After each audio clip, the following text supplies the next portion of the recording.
Vamos, ahí habilité el chat para escuchar, para verlos, leerlos. Bueno, eh, vamos a dar inicio a la clase de hoy. La clase de hoy va a comenzar a abordar lo que es la unidad 6, los límites al poder, los derechos y garantías Recording in constitucionales. progress. Bien, ya está grabando. Entonces, sí, Camila, ahí veo que levantas la mano.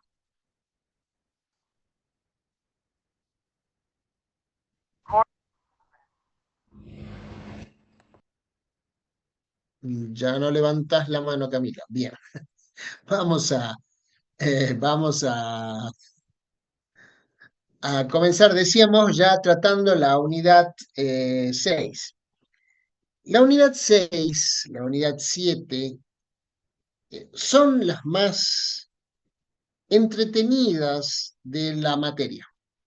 Son las más, iba a decir divertidas, pero no necesariamente tienen que ser divertidas, pero sí tienen que ser entretenidas en la materia, porque versan sobre los derechos constitucionales en movimiento, es decir, la dinámica de los derechos constitucionales que para poder hablar, entender cuál es la dinámica de los derechos constitucionales, tenemos que primero establecer qué es un derecho o qué es un derecho constitucional. Tenemos que tener en cuenta que los derechos constitucionales básicamente son de carácter individual y son de carácter colectivo. Los de carácter individual son aquellos que responden, por ejemplo, entre otras cosas, a lo que en algún momento también se mencionó como los derechos humanos de primera generación, es decir, el derecho a la vida, a la libertad, a la integridad física, a la libertad ambulatoria, a la libertad de pensamiento, a poder expresarse. Sí, podemos pasar avisos parroquiales al final, seguro. Eh, todos estos derechos individuales, constitucionales pero individuales, tienen una manera de expresión, una manera de definición genérica, que me imagino que ustedes, como vienen transitando ya derecho privado, parte general, como vienen transitando estas materias previas al derecho constitucional, ya deben tener claro, por ejemplo, cómo se definen los llamados derechos subjetivos. Bien, los derechos constitucionales desde el punto de vista individual son derechos subjetivos. Bien, Eh, me imagino que sí se acuerdan que son derechos subjetivos, ¿verdad? Bien, perfecto, sí, muy bien. Solamente para tener en claro entonces que estos derechos subjetivos son verdaderas prerrogativas que tiene un sujeto siempre frente a otro, a quien en el caso del titular del derecho subjetivo es el que puede reclamar el cumplimiento o la observancia o el respeto de ese derecho. En tanto que el otro, es decir, aquel a quien se dirige el derecho subjetivo, tiene el deber jurídico de respetarlo o cumplir el mandato que le impone, en este caso la Constitución, puesto que ya no es la ley, y eso es el derecho subjetivo. Recuerden, siempre definido como una prerrogativa. Bien, ahí Abigail Jerez está levantando la mano. ¿De qué se tratará?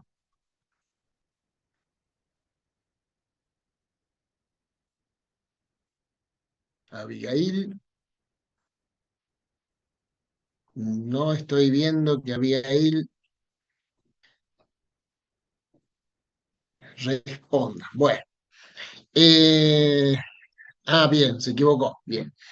Eh, entonces, los derechos subjetivos, así definidos, que participan también los derechos constitucionales de la naturaleza de derechos subjetivos, desde el punto de vista individual, tienen determinados mecanismos de protección. Mecanismos de protección que pueden pasar por procesos constitucionales, es decir, procesos que ya están previstos dentro de la Constitución misma y que ustedes conocen como habeas corpus, como habeas data, que conocen como amparo, que están concentrados en el artículo 43 y concordantes de la Constitución Nacional. Ya vamos a hablar de cada uno de ellos en particular porque tienen esta característica que los distingue de cualquier otro proceso. Ustedes si toman un código procesal civil, si toman un código procesal laboral o un código procesal penal, van a tener allí graficados, explicitados, relatados, expuestos todos los mecanismos procesales que hay para determinada situación. En materia de derecho procesal penal, van a tener, por ejemplo, cómo se entabla la acción penal, cómo es posible detener la acción penal, cuándo termina la acción penal. En materia civil, también, cuándo es posible entablar una acción civil. Además, qué tipos de acciones hay. A estas acciones pueden ser desde el juicio común, el juicio ordinario, pasando por el juicio sumario, el juicio sumarísimo. En el fuero de familia lo mismo, también existe una organización procesal para derechos de naturaleza de familia que puedan ser, que deban ser ejercitados ante el Poder Judicial, ante un juez. Y lo mismo con el fuero laboral. Pero, ¿cuál es la particularidad de estas tres acciones que hemos mencionado? Habeas data, habeas corpus y amparo. Que estas acciones están específicamente previstas en la Constitución. Por eso son tan singulares, por eso son tan importantes, porque no las van a tener que buscar en un código, sino que las van a poder encontrar en la Constitución.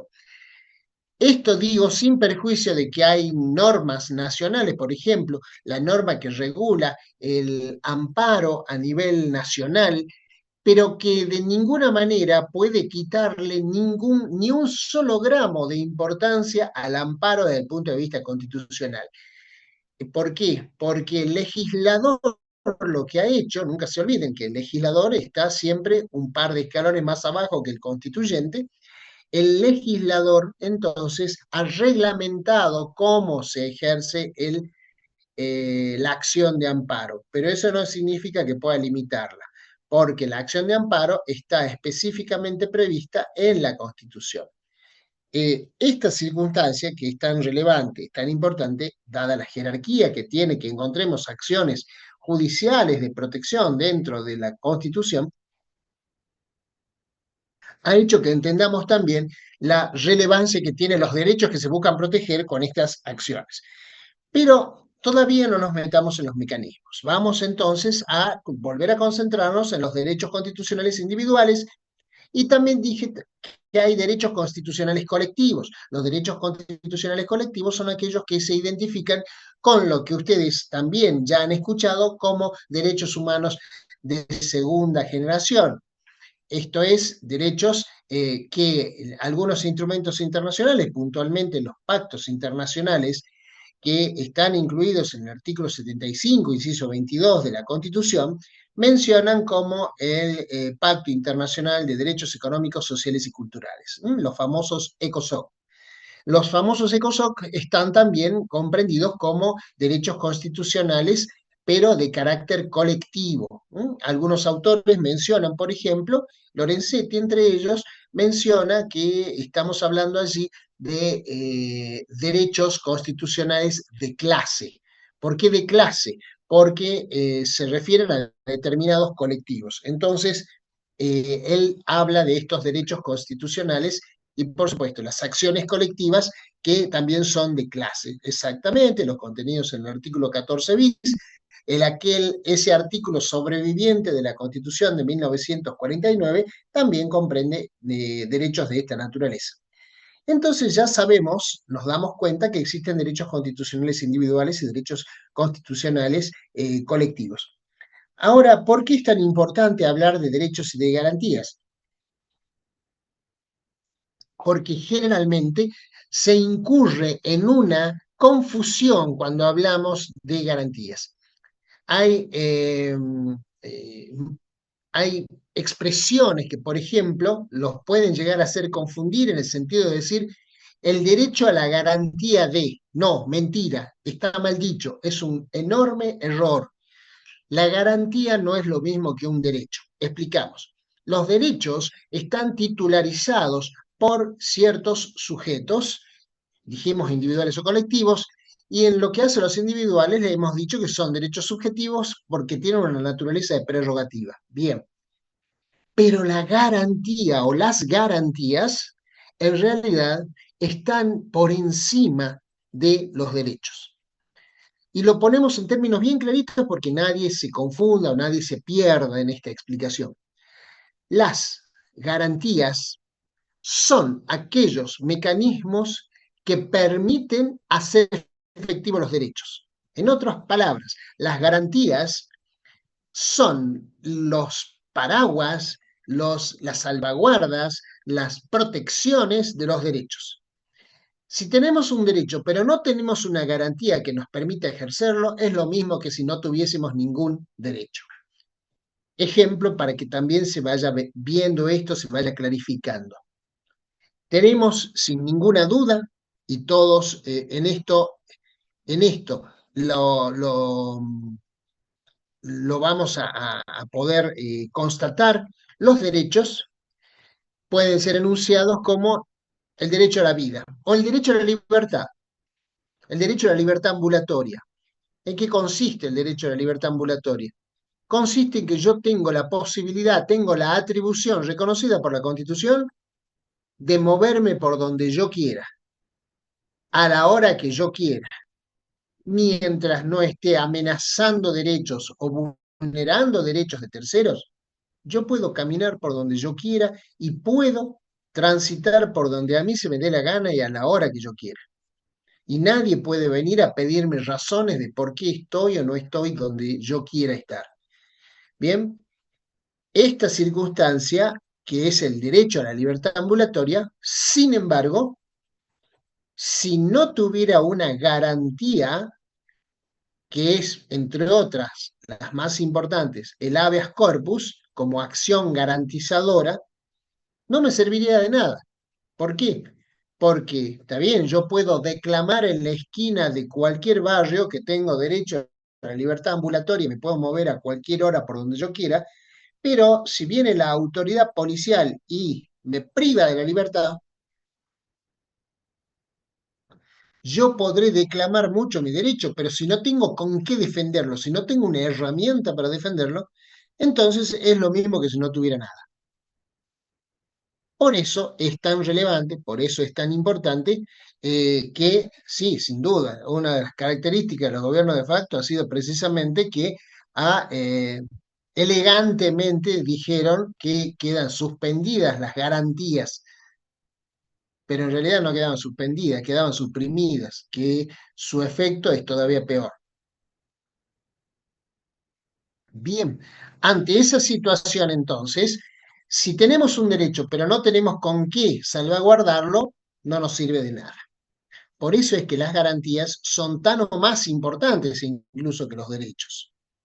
Eh, Esa es la distinción entre garantía y derecho.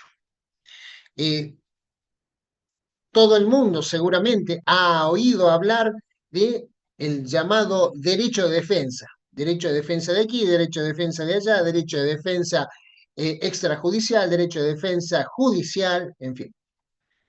Pero tampoco sirve de nada el derecho de defensa si es que no está protegido por una garantía. Esa garantía se va a llamar la garantía al debido proceso. ¿Qué significa la garantía al debido proceso? Que toda persona que es denunciada, imputada, demandada civilmente, demandada laboralmente, que es reclamada de cualquier manera, tiene derecho a ser oída por un juez imparcial. Esto es exactamente, por ahí pasa, por el artículo 18 de la Constitución Nacional. Es decir, que ustedes están viendo cómo es posible ya distinguir un derecho de una garantía.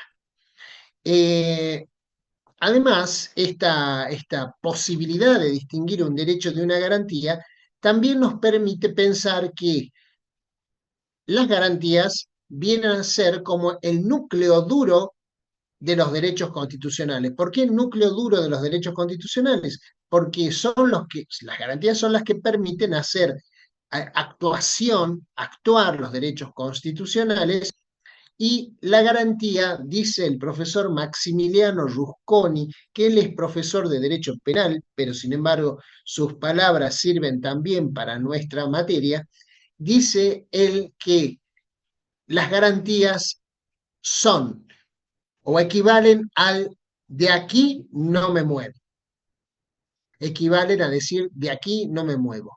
Menos que esto es imposible que yo acepte. Y por lo tanto la garantía funciona entonces con ese ánimo, con esa pretensión de protección. Y la garantía también tiene un significado muy importante ya desde el punto de vista no solamente jurídico, sino también político. Recuerden ustedes, cuando estamos hablando de derecho constitucional, también estamos hablando de un contenido político. ¿En qué consiste esa expresión o esa arista política que tienen las garantías? Que las garantías son límites al Estado. Las garantías son límites a la injerencia estatal en la vida de las personas. Así lo pensaron los constituyentes de 1853 y así lo pensaron también aquellos que trajeron las ideas de la Constitución norteamericana arrancando de su vieja Declaración de Independencia en 1776 y en distintos instrumentos que también tenían su origen en el derecho inglés, no nos olvidemos, la Bill of Rights, la Carta de Derechos de 1215, en la que los señores feudales, que eran los que tenían el poder en ese momento, podían establecerle límites al monarca, nada más y nada menos. Fíjense qué importante, podía establecerle límites al monarca. El monarca no podía hacer lo que quisiera, no podía ni siquiera cobrar impuestos que no hubiesen sido previamente aprobados por los señores feudales.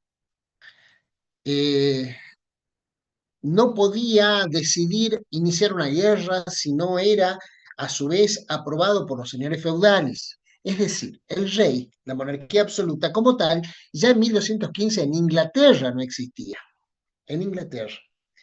Y esto nos lleva entonces a pensar que la Constitución y todos los derechos y garantías en ella reconocidos, y particularmente las garantías, son limitaciones que se le ponen al Estado. Con esto nos explicamos algunas cosas. Por ejemplo, nos explicamos el artículo 19. El artículo 19 que estamos absolutamente consustanciados. Sí, exactamente, pero no nos olvidemos que la Declaración Universal de Derechos Humanos y la Convención Americana vinieron mucho tiempo después de 1853, ¿eh? Pasó mucha agua bajo el puente. El artículo 19, es verdad, principio de reserva, como lo ha mencionado acá uno de los compañeros, Gabriel, eh, tiene que ver con el límite más claro que tenemos en la Constitución para el Estado. Dirán algunos, quizás más interesados en otras cosas que en los derechos en general, que por ejemplo el artículo 17 también implica una enorme limitación para que el Estado, por ejemplo, nos expropie nuestra propiedad privada, cosa que está tan en boga en estos tiempos que corren en la República Argentina. Pero no es el único derecho protegido. El artículo 19 es la muestra, el ejemplo más claro que podemos ofrecer en la letra constitucional acerca de lo mucho que le preocupó al constituyente ponerle límites al Estado. Con esto también hay que ser bien claros porque pareciera que nos vamos para un lado y en realidad nos vamos para el otro. Lo explicamos. No quiere decir que el Estado no debe existir. De hecho, si hay una constitución es porque hay un Estado. Sería absurdo hablar de una constitución y decir o pensar que no debe haber Estado, ni en sus más locas aspiraciones, ni en sus más locos sueños, los constituyentes norteamericanos y los constituyentes argentinos que estaban impregnados del pensamiento de Juan Bautista Alberdi, imaginaron que no íbamos a tener Estado. No, imaginaron que iba a haber Estado, solamente que el Estado iba a estar subordinado a una serie de limitaciones para no permitirle al Estado meterse en ciertos aspectos de la vida de los individuos que pudiera afectar su desarrollo, su actividad laboral, empresaria o lo que fuera. Por lo tanto, Estado sí, solamente que con las limitaciones que la Constitución le marca. Por eso es tan importante. Exacto, protección a la intimidad. Esto lo hemos analizado cuando hemos visto el fallo de Ponseti de Balbín, no en conflicto con el Estado queriendo inmiscuirse en la vida privada de una persona, sino de una empresa queriendo inmiscuirse, no solamente queriendo, de hecho lo hizo, inmiscuirse en la vida privada de una persona enferma y que estaba a punto de morir. Entonces, eh, tenemos ahí la fuerte presencia, tenemos ahí la fuerte presencia de una limitación. Y fíjense que esto se ha trasladado a otros ámbitos, y pasa desapercibido cuando se traslada a otros ámbitos. Ejemplo, derecho a la salud. En el derecho a la salud, el derecho constitucional que tenemos a tener salud implica también el derecho o la garantía de interponer todas las acciones necesarias para que se nos garantice ese derecho. Por ejemplo, el amparo. El amparo de salud es uno de los amparos más utilizados, no solamente ahora, lo viene siendo hace mucho tiempo, y tiene que ver con, por ejemplo, la acción de amparo para que se nos garantice el acceso a determinada medicación o a determinado tratamiento al que tenemos derecho, pero que no se nos provee, por el motivo que fuere. Entonces, los amparos de salud buscan qué cosa? Buscan proteger ese derecho a la salud, porque de nada sirve que declamemos que lo tenemos, al derecho a la salud, y sin embargo no tenemos con qué defenderlo.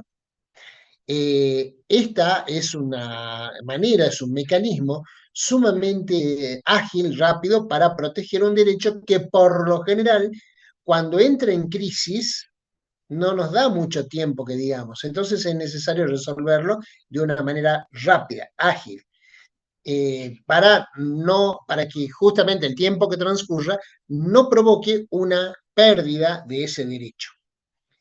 Esto como uno de los tantos ejemplos que se pueden ofrecer, pero podemos también pensar en, decía, cómo se ha reflejado en algunos ámbitos del derecho. Por ejemplo, el profesor Raúl Zaffaroni ha dicho en alguna oportunidad, replicando a los maestros italianos, que el derecho penal es la carta magna del delincuente.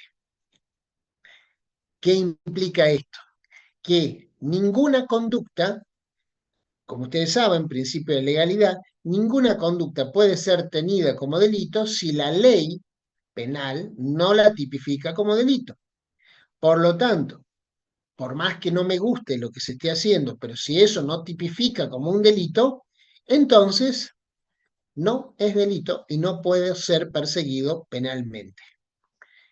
Por eso se dice, y repito, esto lo menciona el profesor Zaffaroni, recordando a algunos maestros italianos, esto de el derecho penal es la carta magna del delincuente. Es el límite al Estado para la persecución penal. Bien, La Constitución en general es un límite al Estado para la persecución penal. Y para la persecución de cualquier otro mecanismo, por ejemplo, el contravencional, también es un límite para esa persecución. Por eso que no se puede ni se debe incurrir en excesos en esa materia. El derecho a la educación, el derecho a la educación naturalmente que también es un derecho constitucional, pero que y está dentro de los llamados derechos constitucionales colectivos, que a la vez tiene que estar equilibrado con algunos otros derechos, como por ejemplo el acceso a la educación de una manera digna. Ya vamos a hablar de esta cuestión de la dignidad. Porque la educación por sí misma no cumple el estándar constitucional si es brindada en una escuela rancho llena de cucarachas, llena de yuyos, semiderruida, sin recursos ni materiales de estudio. Eso no es cumplir con el derecho a la educación, por más que en la puerta de esa escuela haya un escudito que diga escuela número tanto. No es ese el sentido. Por eso es que la educación también debe ser cumplido en eh, satisfaciendo estándares constitucionales de mínimos. Ahora vamos a ver cuál es el estándar constitucional que tiene que respetarse. No solamente en el derecho a la educación, en todos. En la práctica es verdad que no se cumple. Bueno, pero para eso van a estar ustedes. Para eso van a estar los profesionales del derecho que se van a encargar de reclamar lo que debe reclamarse cuando algo no se esté cumpliendo como corresponde, porque para eso nos estamos formando, precisamente para ser nosotros quienes abogaremos, por eso vamos a ser abogados y abogadas, por aquellas personas que no tienen un título de abogados y necesitan protección para sus derechos. Esa va a ser la función social que vamos a cumplir. Eh, la expropiación, bueno, con la expropiación es otra cosa.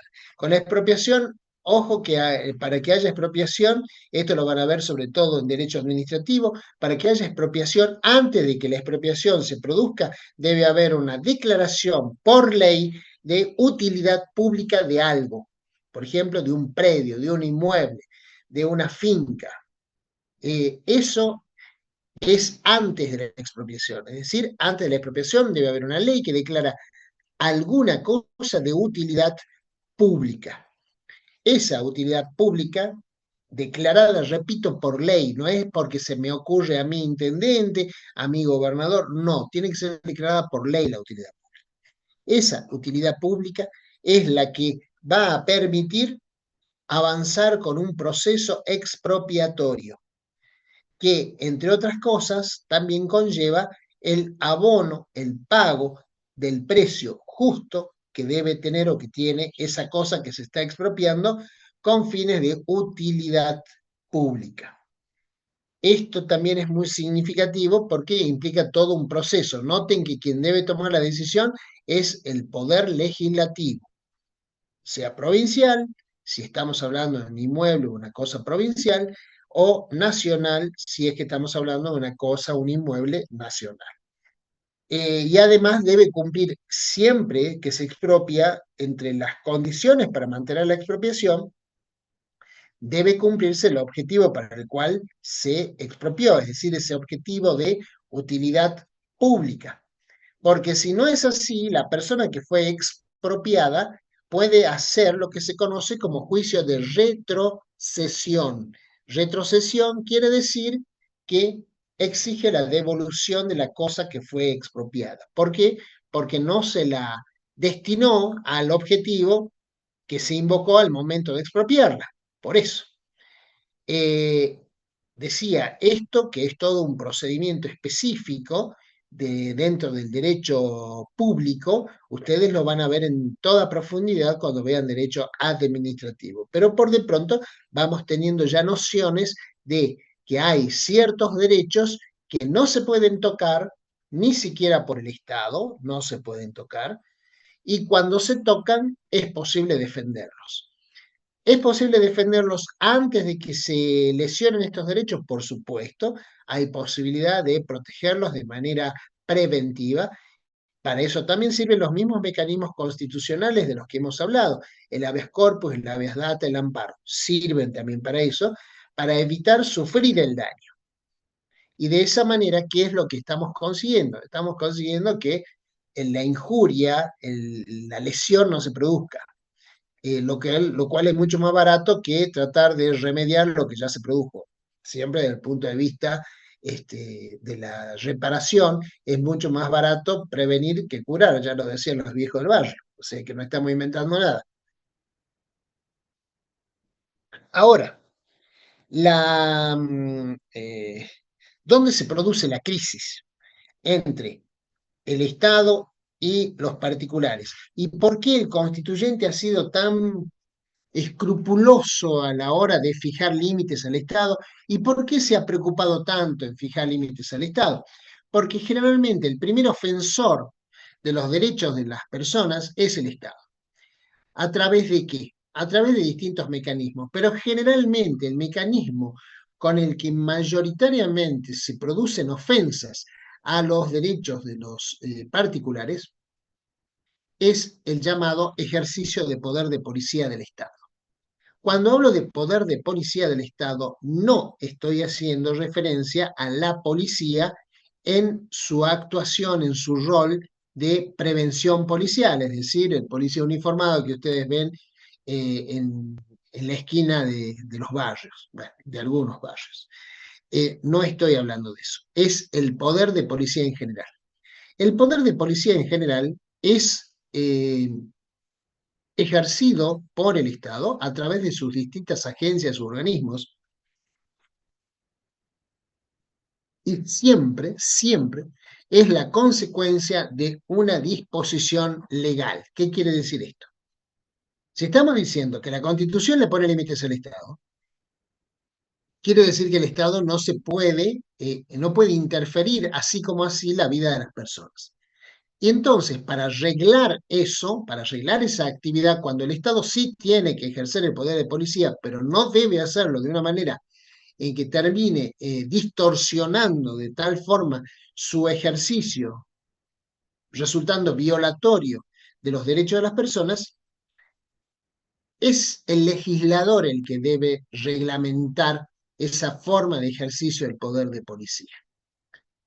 Es el legislador a través de normas que habilitan, autorizan a las distintas agencias del poder administrador, es decir, el legislador le dice al poder administrador o poder ejecutivo qué es lo que puede y qué es lo que no puede hacer en relación a determinados derechos, cuando está ejerciendo el poder de policía.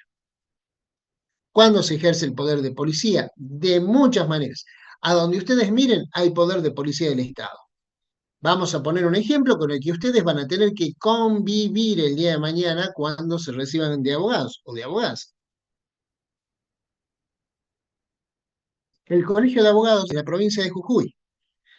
En la CIDE en realidad está para otra cosa, no, no para eso. Es otra cosa.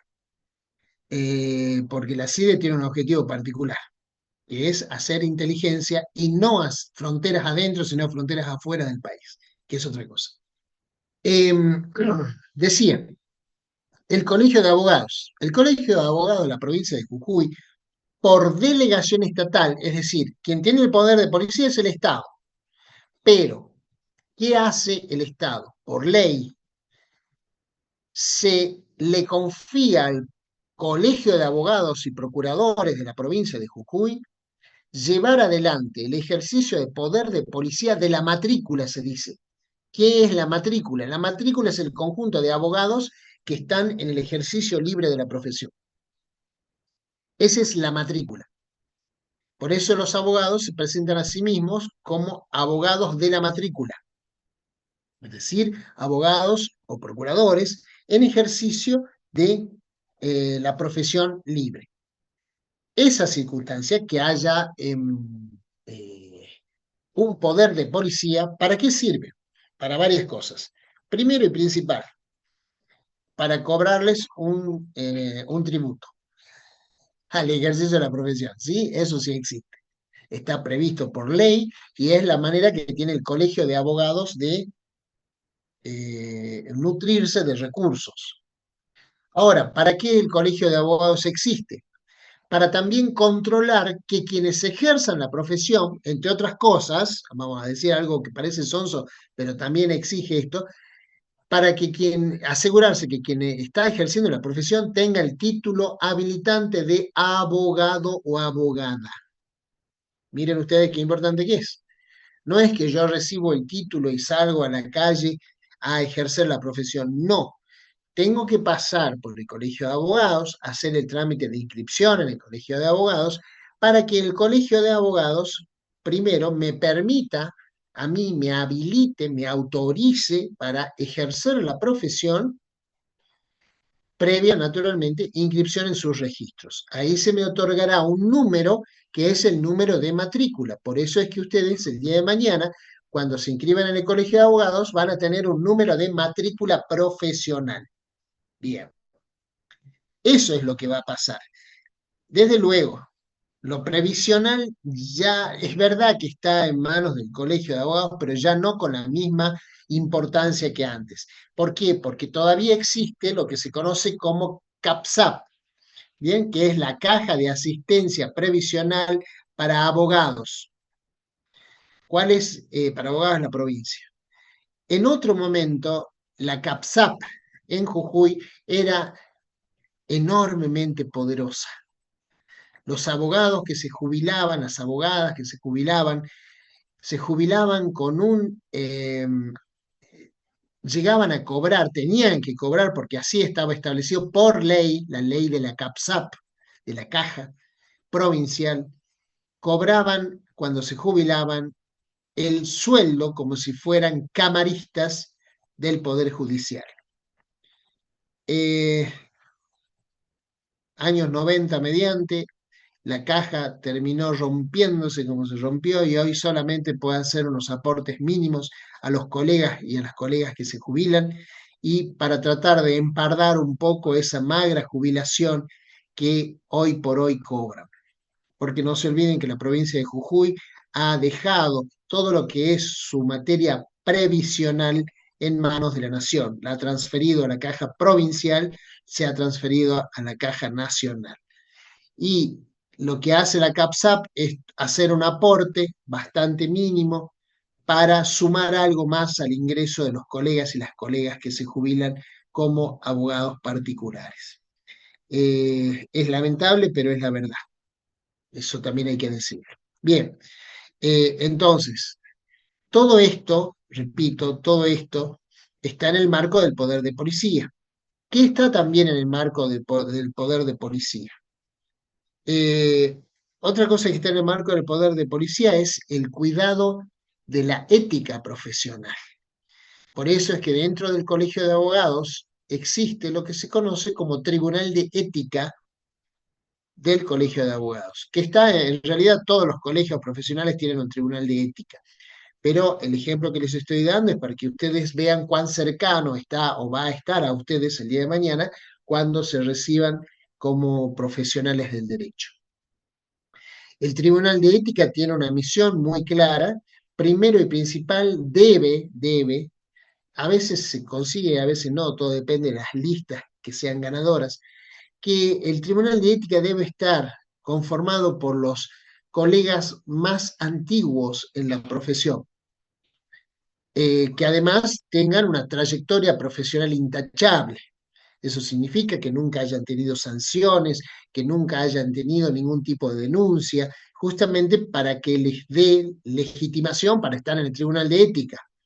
Imagínense que no puedo mandar al Tribunal de Ética a cualquiera, sino que tiene que estar integrado por los profesionales más antiguos en el ejercicio del derecho y que además ostenten una trayectoria intachable. Eso es el Tribunal de Ética que tiene a su cargo valorar la conducta ético-profesional de los colegas, es decir, está juzgando a sus pares. Bien, está juzgando a sus pares. Entre otras cosas, ¿qué significa juzgar? Exactamente, no se puede mandar a alguien que sea éticamente reprochable. ¿Qué significa juzgar a sus pares? Imaginemos, reciben denuncias por un cliente que denuncia a un abogado porque le cobró y no hizo ningún trabajo, no hizo ninguna presentación por él y le cobró. Bien, eso es una falta ética, más allá de la responsabilidad civil que le pueda caber y demás, pero es una falta ética, es una falta ética grave. Es una falta ética un abogado que asesora a las dos partes en conflicto. Un abogado no puede asesorar a las dos partes en conflicto, y no solamente es una falta ética, de hecho, desde el punto de vista del derecho penal, es un prevaricato, que es un delito. Entonces, esta ética profesional es custodiada, es vigilada por el Tribunal de Ética. Todo eso que ustedes están escuchando es poder de policía. Nada más que el Estado, ¿qué hizo? El Estado se desligó o delegó este poder de policía en manos de los colegios profesionales. Pero desde luego, estos colegios actúan por delegación. ¿Qué quiere decir? El día de mañana el Estado podría quitarle el ejercicio de este poder de policía. Sí, podría, porque le ha delegado, y el que delega puede reasumir su competencia. Lo que pasa es que al Estado por ahí no le conviene o no le interesa o no tiene tiempo o no tiene recursos para hacerlo.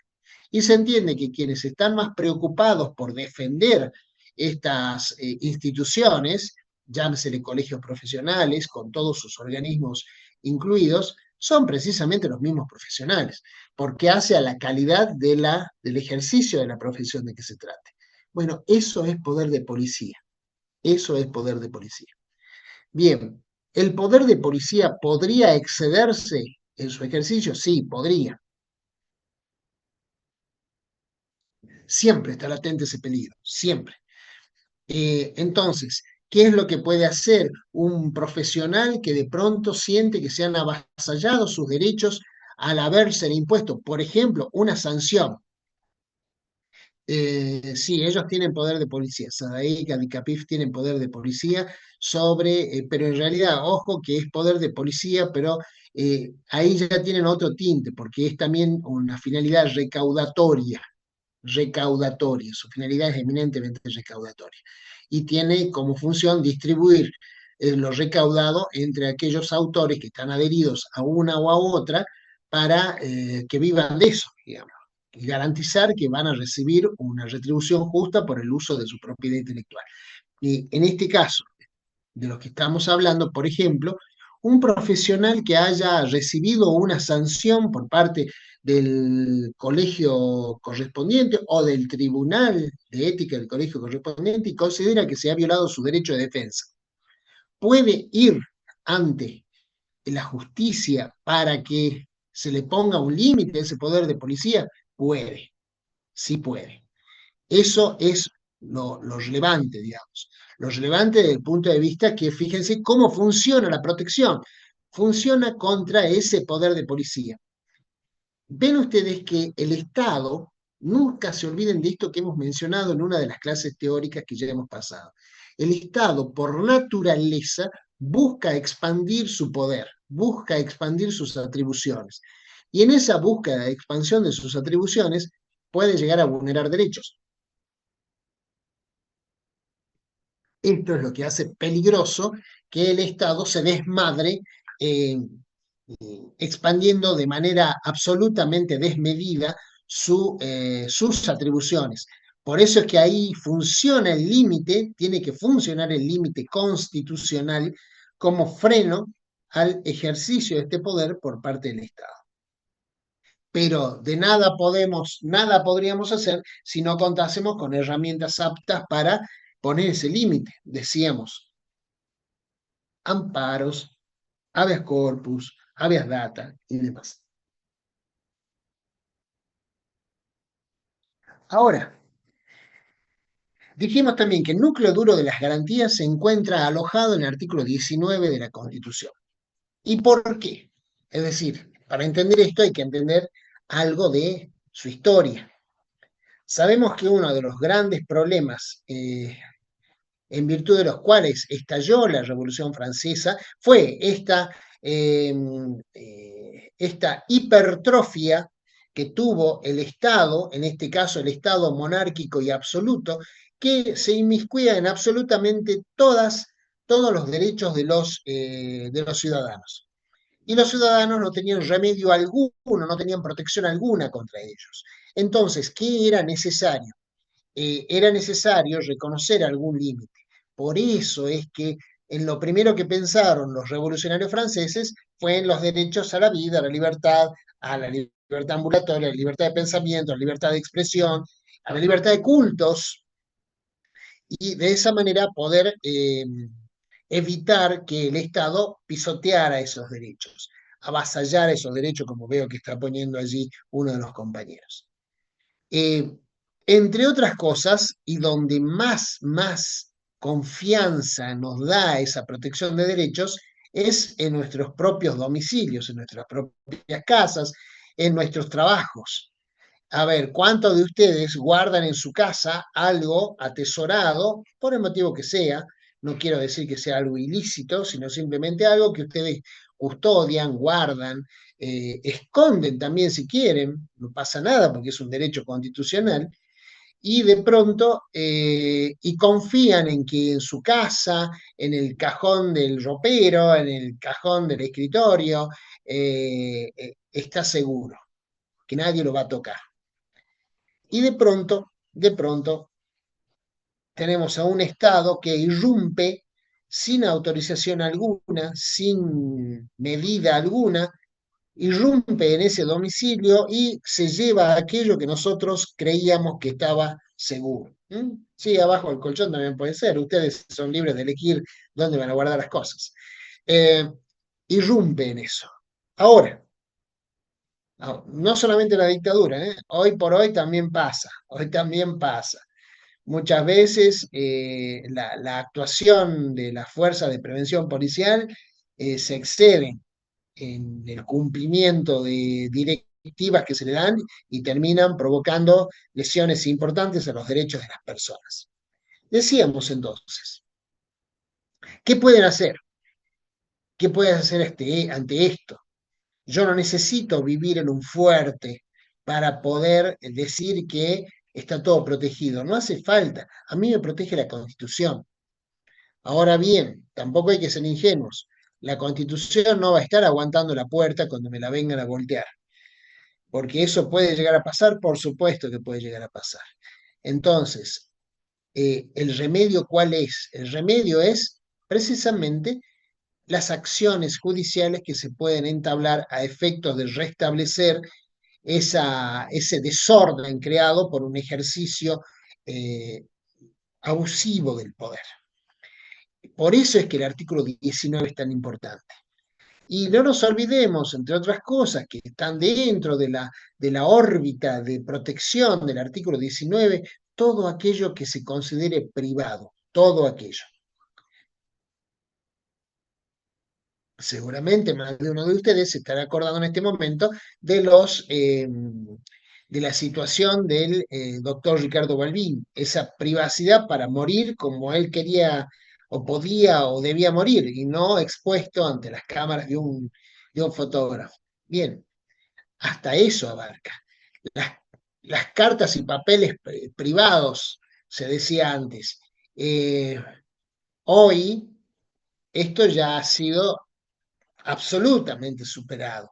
De hecho, hoy tenemos la particularidad que todos nuestros papeles privados andan con nosotros en el celular. Así que todo esto es un conjunto de situaciones en las que vemos expuesta nuestra privacidad y al ver expuesta nuestra privacidad hay que determinar cómo se la protege. Eh, En alguna clase de las teóricas, en una de las comisiones, expusimos esta situación paradójica de que hoy por hoy nuestra privacidad, y esto con cita del filósofo coreano, surcoreano Byul-Chul Han, en su libro Infocracia, en realidad el grave problema para la violación de la privacidad en este momento es que nosotros mismos colaboramos en exponer nuestra privacidad. Bien, todos nuestros dispositivos cada vez que utilizamos una red social, estamos exponiendo nuestra privacidad, estamos exponiendo nuestras preferencias, nuestros gustos, estamos exponiendo todo aquello que hace a nuestra constitución, a nuestra conformación como sujetos sociales. Ahora, pero nosotros decíamos, dice, bah, no lo decimos nosotros, dice Bill Chung-han, él dice que en definitiva es importante reconocer que estamos haciendo nosotros mucho para eso. El legajo electrónico. Sí, puede ser el legajo electrónico con la variante, porque ojo, el legajo electrónico ahora no solamente se aplica para el área de la docencia, ¿no? Hoy se aplica también para el proceso en general. Todo tipo de proceso judicial hoy está digitalizado. Eso implica, entre otras cosas, que todo está alojado en lo que se llama misteriosamente la nube, a la que se entiende, se supone, se cree que es invulnerable. Mentira, no es invulnerable. Cualquier hacker más o menos despierto puede llegar a franquear los límites de protección que tiene esa nube y tomar los datos y llevárselos y venderlos o tenerlos cautivos a cambio de una recompensa. El ransomware que se aplicó, por ejemplo, en el Poder Judicial de la provincia de Córdoba hace un año aproximadamente, donde el ransomware lo que hizo fue secuestrar toda la información judicial. Estamos hablando de legajos judiciales, juicios, videos de audiencia, todo. Fueron hackeados y les secuestraron esa información y ofrecían devolverla a cambio de una recompensa. Así que, bueno, el tema de los datos que no son necesarios ya lo vamos a ver en materia de habeas data. Pero decíamos, todo esto que implica una nueva versión de la privacidad, bastante más débil que aquella a la que estábamos acostumbrados, tiene como consecuencia ni más ni menos que hay que fortalecer las protecciones. Es decir, si sabemos que la privacidad ha quedado más debilitada, tenemos entonces una buena razón para fortalecer las protecciones y para hacer elevar, superar, hacer o poner más arriba el estándar de protección constitucional de ciertos derechos, particularmente el derecho a la privacidad.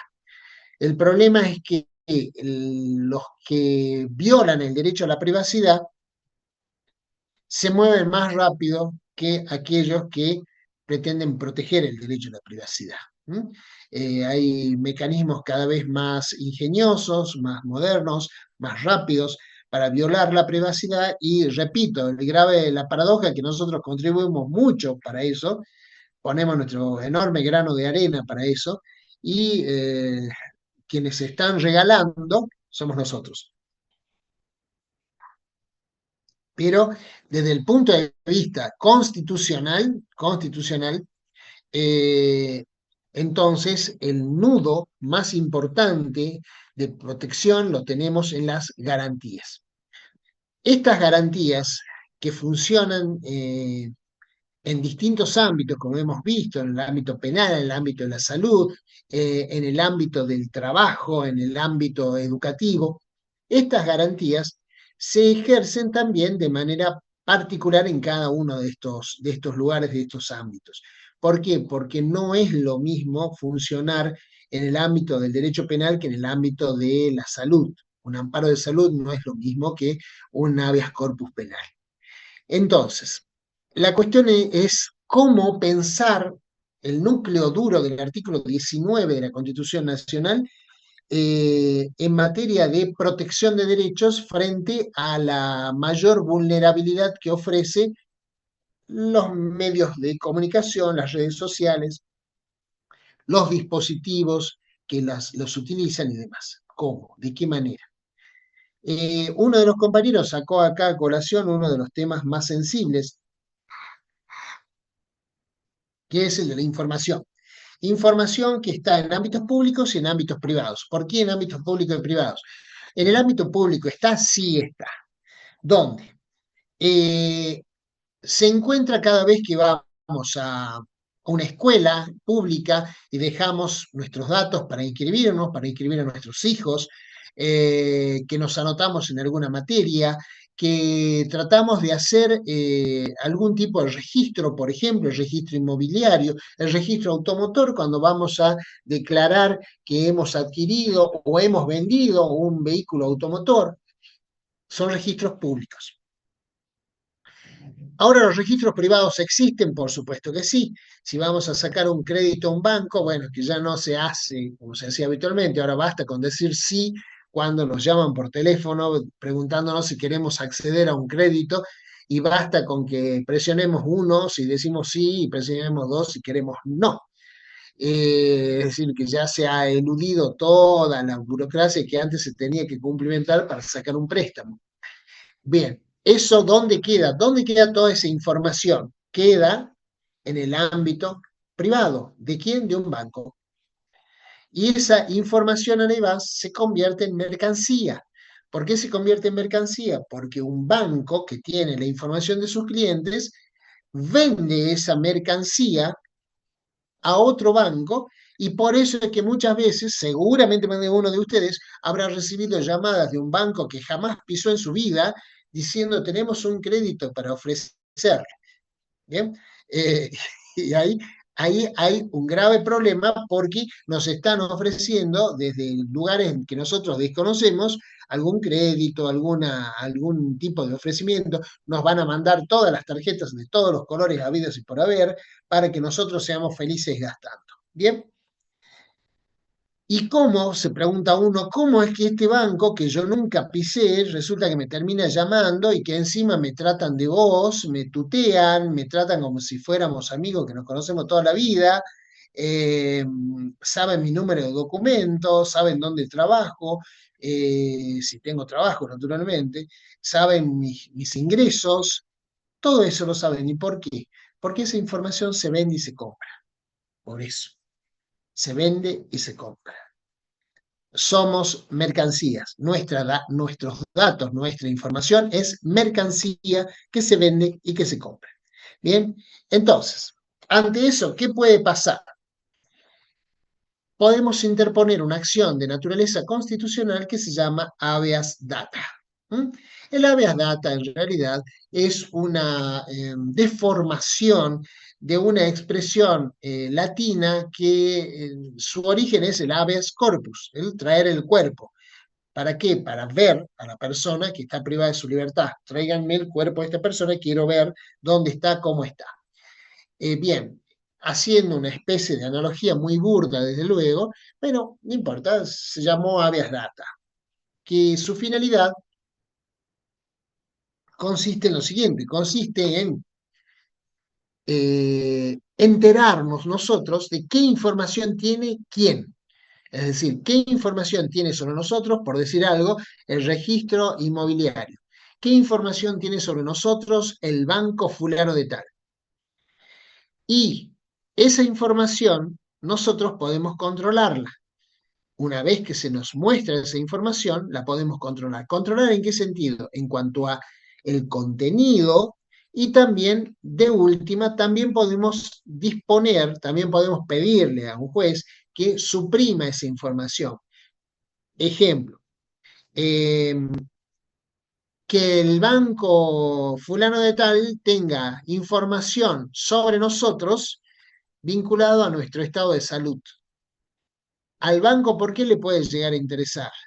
Porque de esa manera más o menos tienen claro cuántos años tenemos, qué enfermedades tenemos y cuánto nos va a cobrar de seguro para poder desarrollar, poder darnos un crédito. Entonces, ¿qué es lo que podemos hacer? Primero, desde el punto de vista financiero, nuestro estado de salud no le interesa al banco. Entonces, nosotros podemos pedir que se suprima esa información que se llama información sensible. ¿Por qué es sensible? Porque hace a los aspectos más íntimos de la persona. Se puede pedir entonces la supresión. desinformación. Como también, si se trata de un banco con el que nunca hemos tenido trato y no nos interesa tener trato, podemos pedir directamente la supresión de toda la información. Pero el habeas data busca eso, busca esa reacción, esa protección que merecen los derechos íntimos de una persona, que hacen a su intimidad, a su privacidad. Imaginemos que tenemos una enfermedad que no queremos que nadie se entere de ella. ¿Por qué tendría que saberlo el banco? Y de esa manera sabemos que ahí hay una información que es totalmente impertinente, es decir, no pertenece al ámbito de interés del banco. No, yo no quiero que el banco sepa cuál es mi enfermedad y no tiene por qué saber. Y de esa manera puedo suprimirla, puedo pedir que se suprima la información. Esto es la consecuencia de la naturaleza constitucional que tienen estos derechos, porque si no, de otra manera no se justificaría que podamos ejercer estos derechos. Ahora, esto no nos impide reconocer una cosa, que es que el poder de policía sí debe existir, solamente que debe ser ejercido bajo ciertos límites, límites que podemos llamar legalidad y razonabilidad. ¿Por qué legalidad? Porque el ejercicio del poder de policía del Estado debe ser autorizado por la ley, por el legislador. ¿Y por qué por el legislador y no por el presidente o por el intendente? Porque se entiende que el legislador, como representante del pueblo, está legitimado para discutir y determinar si en cierto ámbito se le puede conferir al Estado la facultad de ejercer el poder de policía. Lo hacemos lo ponemos con otro ejemplo. Hace 4 años atrás, 2020, uno de los fenómenos más graves que atravesó la humanidad, más excepcional que atravesó la humanidad, más grande que atravesó la humanidad, que fue la pandemia. Entonces, ahí, ¿qué se hizo? El poder de policía del Estado, que a la vez tenía este problema, no se podían reunir los congresos, no se podían reunir las legislaturas. ¿Por qué? Por las medidas de aislamiento que estaban vigentes. Entonces, los ejecutivos dictaban normas de necesidad y urgencia. Eso quiere decir que eran normas de carácter legislativo, de legislación o ley material, pero no formal, porque no pasaban por el Congreso, ni tampoco siguiendo los mecanismos constitucionales de construcción de una ley, pero esas disposiciones hacían fuerte, ¿qué cosa? El poder de policía del Estado. Poder de policía del Estado que implicaba eh, el aislamiento social obligatorio y luego el distanciamiento social obligatorio, que fue la última etapa de la pandemia. Esto, aspo y dispo, aspo y dispo. Esto implicaba, entre otras cosas también, el poder de policía sanitario, porque no era solamente el poder del policía en la esquina viendo que nadie saliera a la calle, era también el poder de policía sanitario, porque implicaba que ante un determinado síntoma, las autoridades sanitarias eran las que disponían, vos te quedás en casa y evitás contacto con otra persona. Era la autoridad sanitaria la que lo disponía. Eso era poder de policía. Fíjense que ahí el poder de policía sacó mucho músculo, sacó mucho músculo. El Big Data ya es otra manera, el Big Data al día de hoy es casi una manera de gobernanza mundial, ¿sí? Es otro estadio, ya incluso sobrepasa los estados. Ya no habla solamente del poder de policía de un Estado o atenta contra el poder de policía de un Estado o fortalece el poder de policía de un Estado. El Big Data es prácticamente hoy un sistema de gobernanza global. ¿Bien? Por eso ya nos ha excedido, ya no está dentro de los límites de un Estado. Bien, pero decíamos, ahí ustedes ven en ese ejemplo que estamos dando de la pandemia, de qué manera el poder de policía sacó mucha musculatura. ¿Por qué? Porque era por lo menos al inicio de la pandemia, era necesario tener estabilizada la enfermedad y a los contagios para que los recursos pudieran llegar a aquellos que lo necesitaban y se pudiera, dentro de todo, contener las consecuencias letales para algunos estamentos sociales, etarios, de la enfermedad, para protegerlos de la enfermedad, hasta que por lo menos llegaran las vacunas. Bien, esta circunstancia demuestra a las claras que el poder de policía tiende a expandirse, pero también es razonable que exista poder de policía. Sin poder de policía no podemos de ninguna manera imaginar una sociedad relativamente organizada. Eh, las viejas del barrio decían esto de ni muy muy ni tan tan, ¿m? Que era una manera bastante coloquial de decir que todo tiene que ser equilibrado en su justo nivel, en su justo quicio. ¿Eso qué quiere decir? El Estado es necesario, sí es necesario. Se necesita un árbitro que equilibre ciertas discordancias que existen en la sociedad, que se proteja a aquellos que pueden estar más vulnerables en una sociedad, por distintos motivos que fueren. ¿Se necesita poder de policía? Sí, se necesita poder de policía para, por lo menos, velar por una forma de vida organizada, medianamente organizada, y para decirlo muy torpemente, para que en la fiesta de los estudiantes, por ejemplo, no se vendan chorizos en mal estado. ¿Eso es poder de policía? Sí, es poder de policía.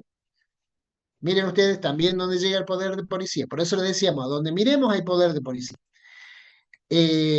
Ahora, el problema es que ese poder de policía tiene que respetar los límites de legalidad y razonabilidad.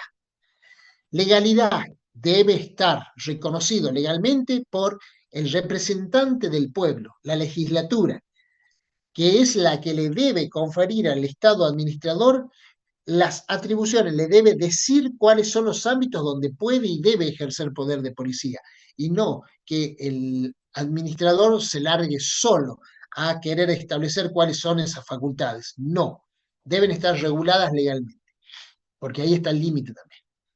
Y además de eso, debe ser razonable. Y ahora entramos en una enorme discusión sobre la razonabilidad. ¿Qué implica razonabilidad? A ver, esta es la parte en que ustedes piensan. ¿Qué implica decir que algo es razonable? ¿Cuándo decimos que algo es razonable? A ver, espero los aportes. Que no es arbitrario. Ajá. Bien, ¿qué más? Después vamos a ver si es así. Vamos a ver. ¿Qué más? A ver. Cuando es justo, me dicen acá. Cuando es mesurado. Proporcionalidad.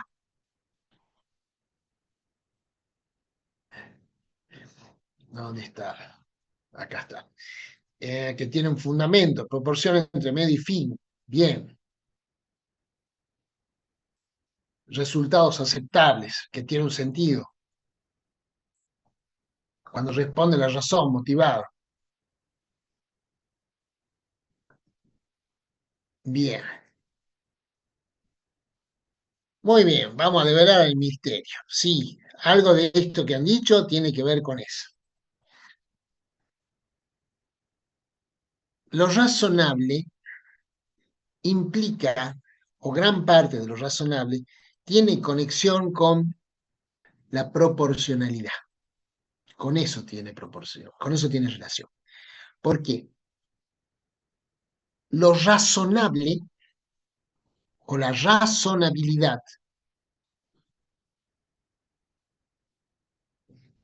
tiene que ver con siempre al menos dos elementos a comparar. A ver, lo decimos de la manera más llana posible para que no haya dificultades. Cuando decimos que algo es razonable es porque estamos comparando algo con algo. Nada es razonable en sí mismo o por sí mismo, sino que decimos que algo es razonable cuando establecemos una comparación con algo parecido, con algo igual, con algo de la misma especie, con algo de la misma naturaleza, pero con algo, comparamos. Y para comparar deben haber por lo menos dos elementos. Uno para comparar con otro. Así que ven ustedes que la razonabilidad implica comparación.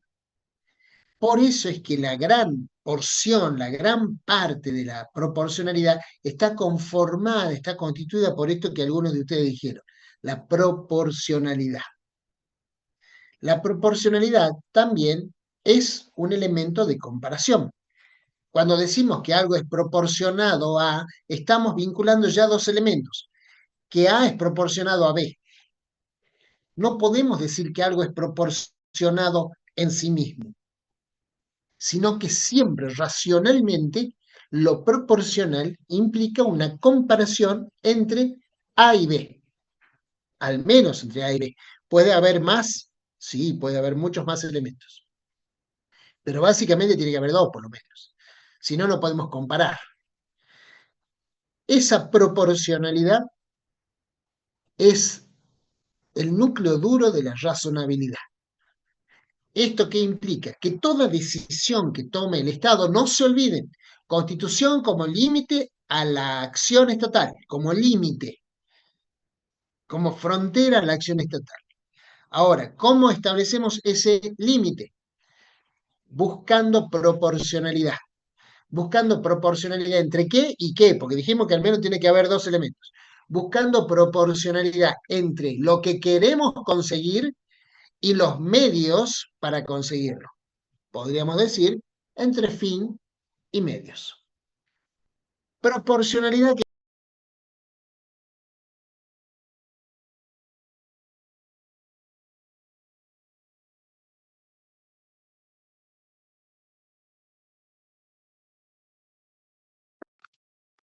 Clau, ¿me escuchás, Clau? Escúchame, metamos la del labio, el que tiene el corte, porque tengo que entrar de nuevo con el tumor cerebral, el que operaron hoy a la mañana. Se les está clavando. ¿Para punto?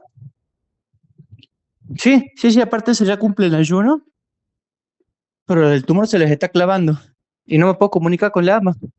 Ya estoy llegando. Chao, chao. Sí, sí, subíla nomás. algo de libertad. Entonces, ven ustedes que ahí la proporcionalidad también se hace evidente. ¿Por qué se hace evidente? Porque por un lado tenemos un derecho que se comprime y otro derecho que se busca expandir. Entonces, esto los economistas llaman costo-beneficio. ¿Mm?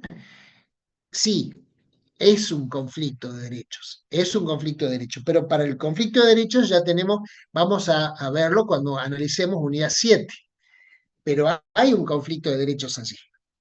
El Estado, en ejercicio de su poder de policía, entonces debe hacerlo respetando los principios de legalidad y proporcionalidad. Legalidad sobre quién determina dónde, cómo, cuándo, sobre qué, cuáles son los fines del ejercicio del poder de policía. Y proporcionalidad, que es el principio que determina, que establece cuál es el punto de equilibrio entre lo que yo quiero obtener y el mecanismo, la herramienta que utilizo para obtenerlo, entre el beneficio que quiero conseguir y el perjuicio que debo provocar para conseguirlo. Esa proporcionalidad es lo que va a nutrir, va a alimentar esa razonabilidad. Esos son los dos elementos entonces, legalidad y razonabilidad, con los que debe moverse el Estado a la hora de ejercer su poder de policía, sabiendo que el poder de policía tiende necesariamente a limitar derechos. ¿Por qué? Porque cuando le levantan el carrito, el choripanero que estaba ahí vendiendo choripanes en mal estado en el desfile de carroza, y bueno, le están privando de qué? Le están privando de sus ingresos, pero con esos choripanes en mal estado estaba agrediendo a la salud de las personas que le compraban los choripanes pensando que estaba bien. Entonces, ¿alguien se va a ver perjudicado? Y sí, se va a ver perjudicado el choripanero, pero va a haber un beneficio, y sí, las personas que no van a tener acceso a comprar esos choripanes en mal estado. ¿Se entiende? Lo estamos explicando con un ejemplo muy torpe, pero como para que quede debidamente graficado lo que queremos decir y a dónde apunta el poder de policía. Legalidad y razonabilidad. Esos son los elementos que deben estar siempre presentes a la hora de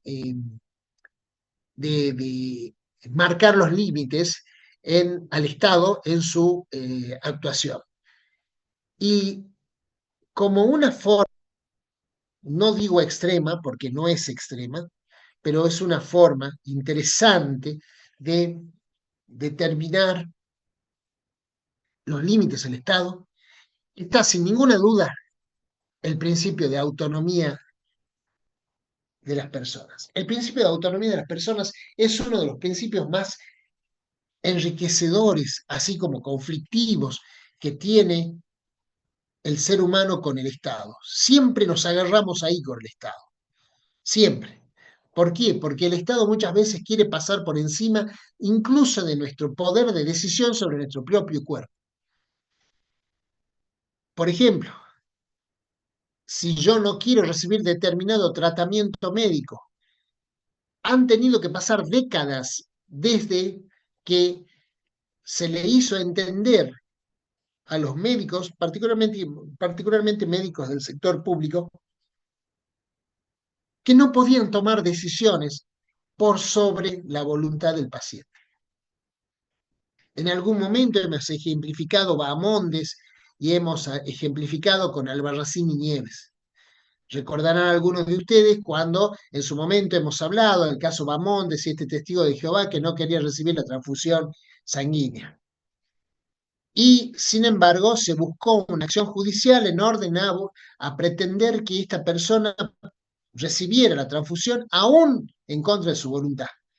Un verdadero absurdo. Y donde la Corte dijimos que no tuvo necesidad de pronunciarse, la mayoría dijo porque don Bahamondes estaba vivo, había vuelto a su casa. Pero la minoría dijo, no, hay que sentar criterio. El criterio tiene que ser el respeto a la autonomía de las personas. Bien. Este es uno de los ámbitos donde se ve con mayor claridad el conflicto, la verdadera situación de conflicto que hay entre la voluntad de una persona, entre su autonomía y la decisión del Estado de avanzar por sobre esa autonomía. Muchos lo han planteado, por ejemplo, también volviendo al ejemplo de la pandemia, en relación a la obligación de vacunarse. Muchas personas dijeron, yo no me voy a vacunar porque considero que eso es, el Estado está avanzando sobre mis derechos porque no hay garantías acerca de la inocuidad y efectividad de la vacuna y por lo tanto no me voy a dejar vacunar.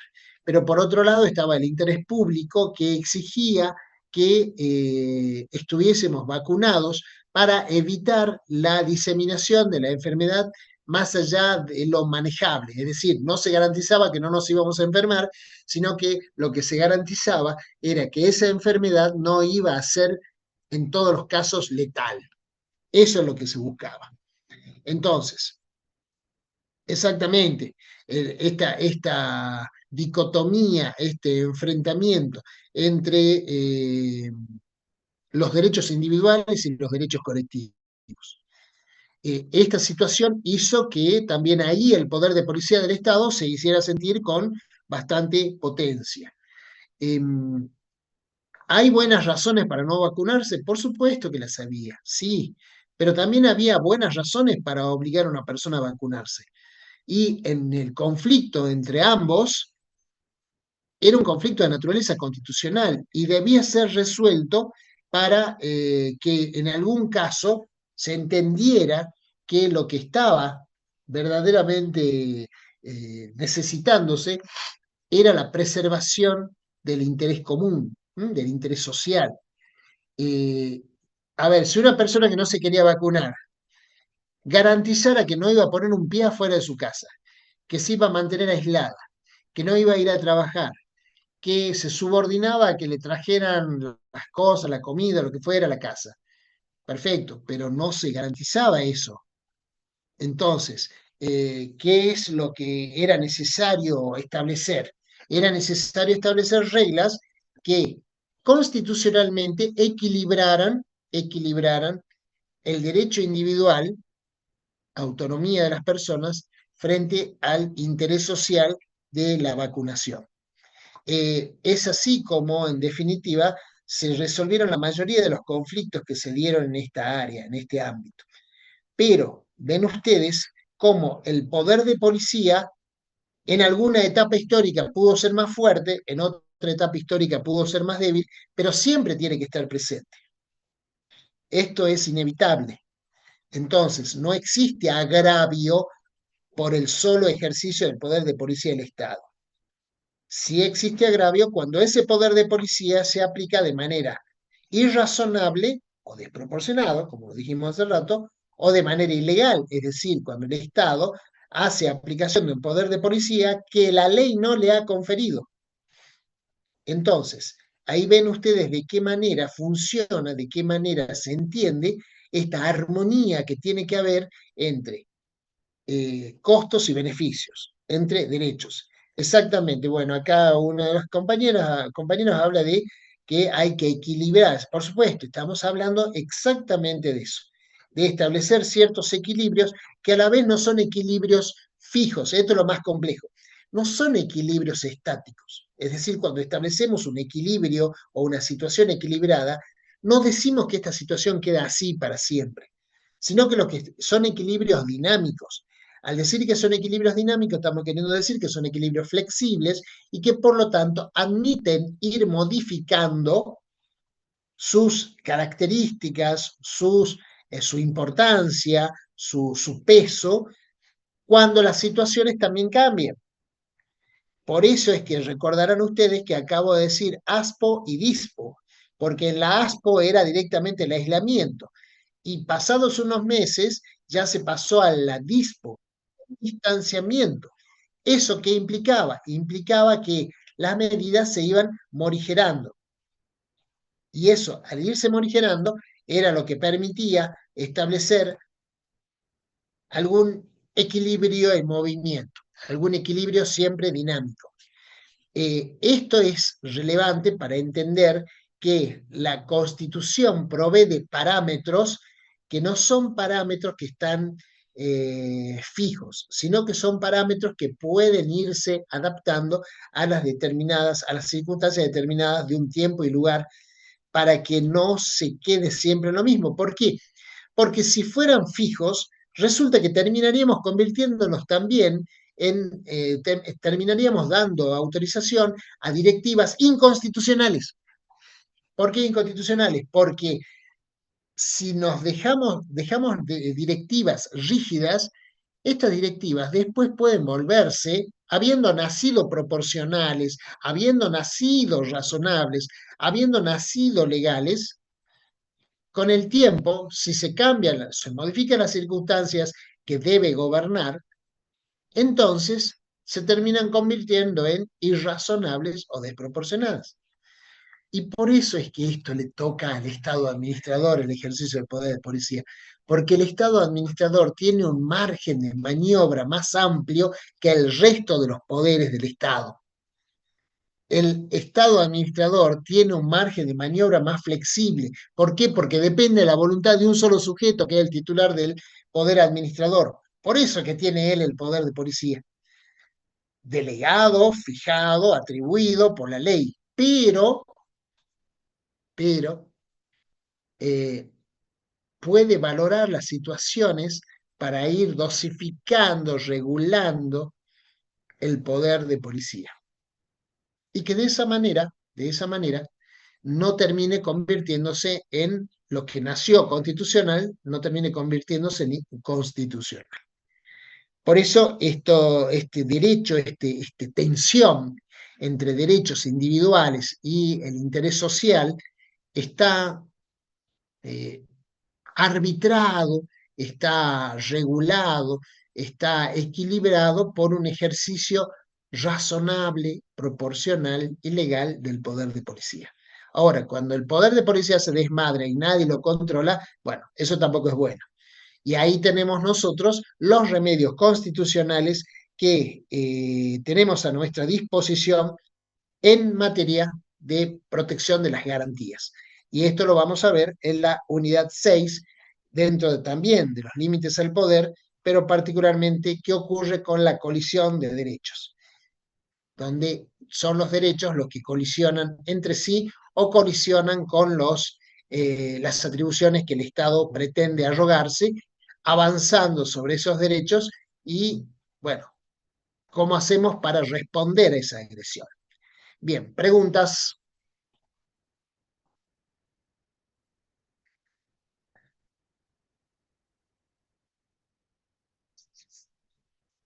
Bien, no estoy viendo preguntas. Veo 151 alumnos, 150 alumnos en el grupo. Eh, bien, ahora sí, veo que ya estamos interesados en los avisos parroquiales, como dijimos, como dijo un compañero al principio. Eh, unidades 1 a 5 inclusive. 1 a 5 inclusive. 20 preguntas. Opción múltiple. 20 preguntas. Opción múltiple. Ustedes tienen mañana el parcial de Derecho Privado, parte general. ¿Es así o me equivoco? Mañana 2 de octubre. ¿Cómo pasaron? ¿Qué pasaron para el sábado? El sábado pasaron. Nadie me dijo nada. Reprogramado, se propuso para el sábado. Bueno, se pospuso para el sábado. Bueno. Eh, entonces,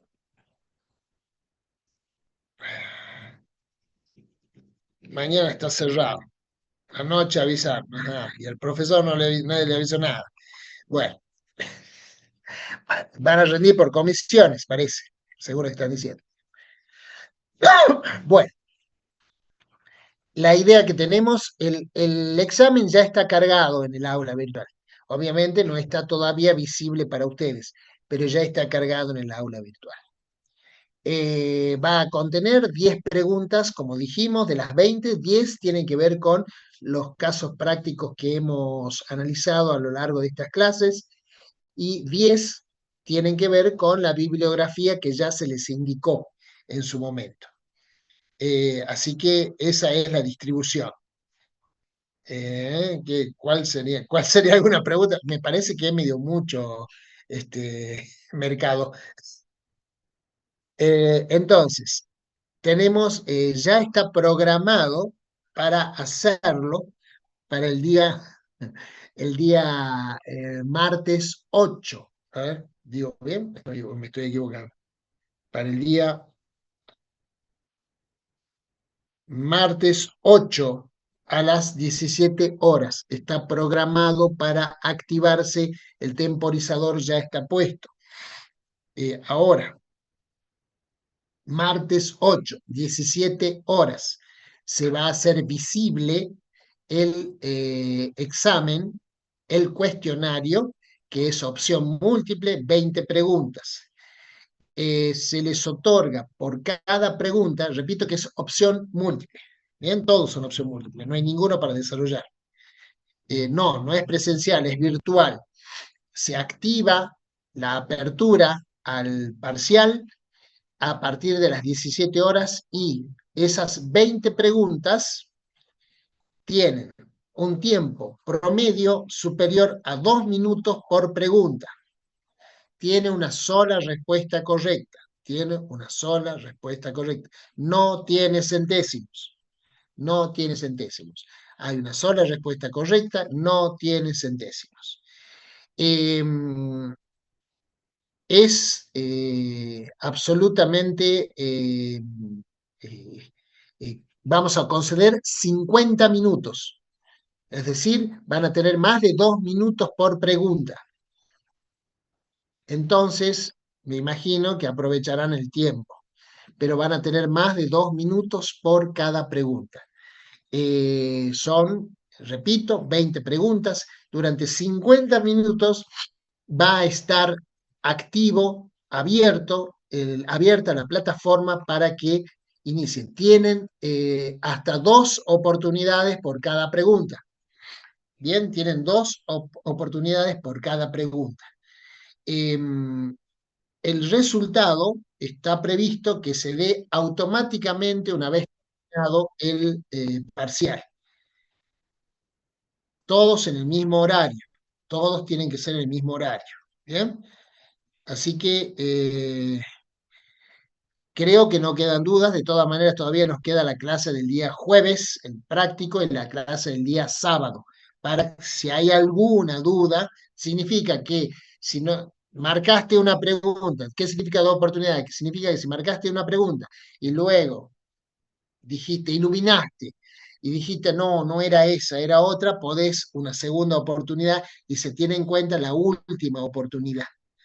Bien, no, no podemos mover la fecha porque la habíamos diseñado para, teniendo en cuenta el parcial del 2 de octubre, para dejarles una semana entre uno y otro. Bien, lo que pasa es que para el jueves, activarlo para el jueves ya significa cambiar la fecha del temporizador. Pero eso, a ver, vamos a verlo el día jueves cuando tengamos el práctico y el día sábado a la mañana cuando tengamos el práctico, con cada una de las comisiones. Lo ideal es que todos tienen que arrancar y todos tienen que terminar juntos. ¿Para qué? Para que no sea de la mayor transferencia posible.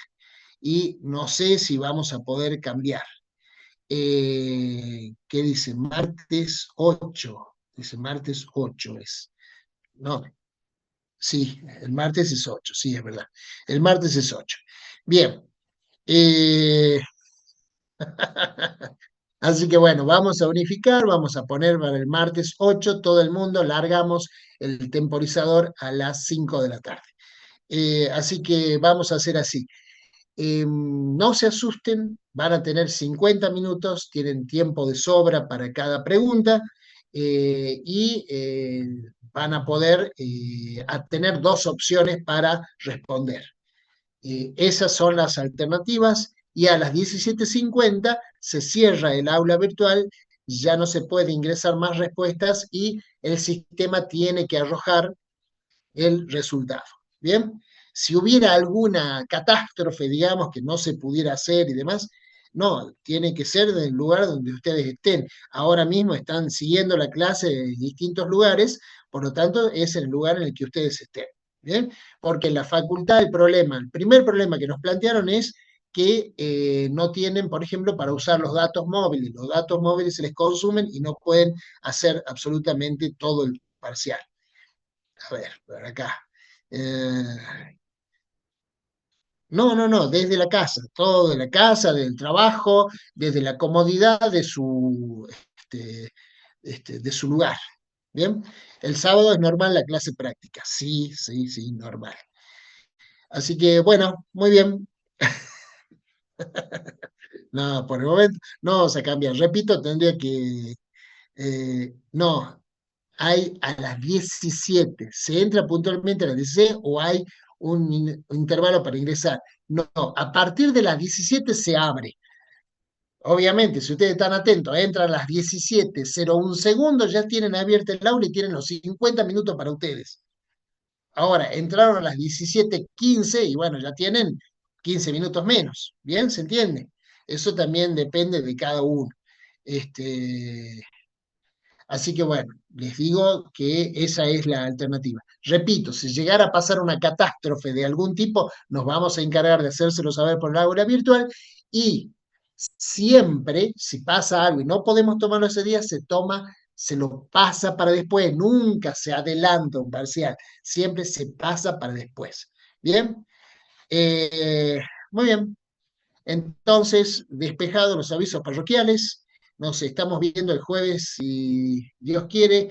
Repito, tengan en cuenta, vayan con los argumentos sabidos de las mayorías y las minorías en Carranza, La Trubese y en Fontevecchia. Y leído el fallo EFE, porque el doctor Escobar me ha pedido que les recomiende que tengan eso bien leído, para poder avanzar rápido con lo que debíamos haber despejado en la clase anterior y con EFE, que es el fallo nuevo.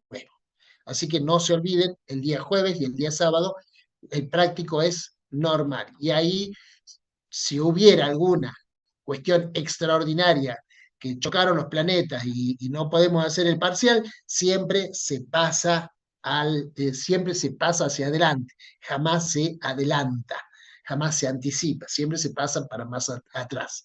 Así que bueno, muy bien, chicos, nos vemos el jueves entonces. Por favor, vean los fallos para que puedan aprovechar la clase práctica y no nos pase lo que nos pasó la vez pasada. Muy bien, nos vemos. Chao, chao.